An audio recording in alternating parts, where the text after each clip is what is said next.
hello guys म र भाइ जाँदैछु बजार आइतबार बजार होइन भन्न जाँदैछु अहिले चाहिँ खेतमा छौँ हामी होइन 5-10 मिनट पुग्छौँ त्यो पारी हेर्न सक्नुहुन्छ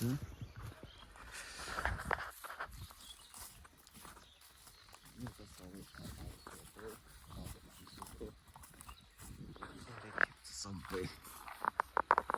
त्यहाँ पनि पोखरी छ अनि जाँदैछौँ बजार पोर्क मासु लिन जाँदैछौँ आधा किलो जति पुग्छ फ्यामिलीमा 4जना फ्यामिली मेम्बर पुग्छ आधा किलो सबै खेतहरू छ बालीहरू होइन के लगाइरहेको छ अगाडि चाहिँ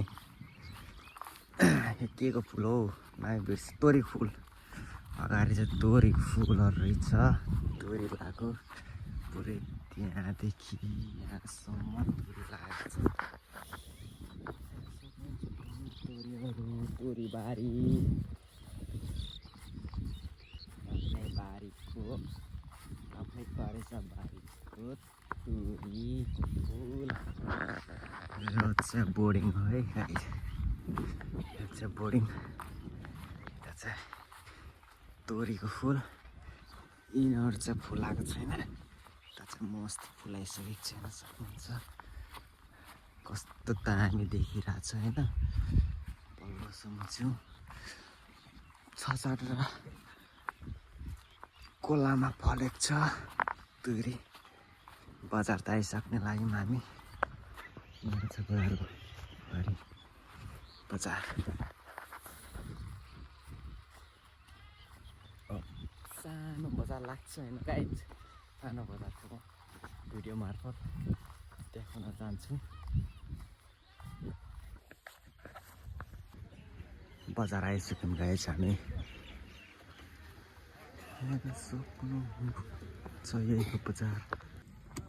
हेर्न सक्नुहुन्छ गाइज सुँगुरको मासु सानो बजार के रे अङ्कल मासु लैले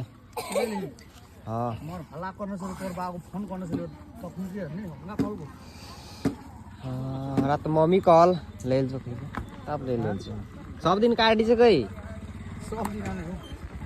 सब दिन मतलब सब संडे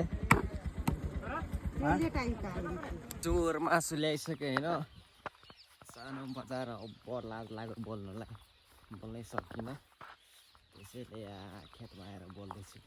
अति किजो लिइसकेँ त्यहाँ बजार खासै पहिलेभन्दा धेरै कम लाग्छ आजकल त्यहाँ बजार पनि आइतबार बजार चौधरीमा चाहिँ त्यहाँको बजारलाई चाहिँ रेब बजार भन्छ रेब मतलब सन्डे आइतबार बजार ल अब हामी लाग्छ घर पुग्नलाई टाढै छु 2-3 किलोमिटर होला सायद म र भाइ त्यहाँ चप पकौडाहरू ल्याएको छ सानो भाइ त्यही हो गाइज जाँदैछौँ खेत आली हिँड्दै